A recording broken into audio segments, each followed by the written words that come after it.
تعرف محلات الألبسة التقليدية إقبالا كبيرا خلال العشر الأواخر من الشهر الكريم، حيث أصبح الشباب يقتني العباءة التقليدية بمناسبة عيد الفطر بدل اللباس العادي الذي تعود عليه طيلة أيام السنة، وهو ما وقفنا عليه في جولة قادتنا إلى العديد من محلات وسط المدينة.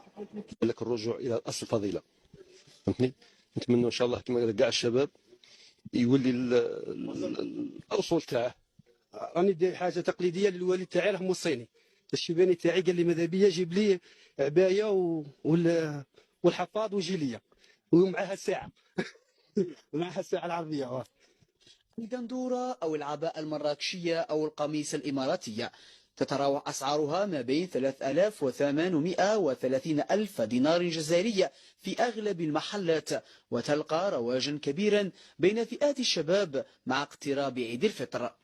والإقبال على اللباس المغربي راه هو الأول، على المراكشية، على القندورة كما هذيك اللي صورتوها قبيله،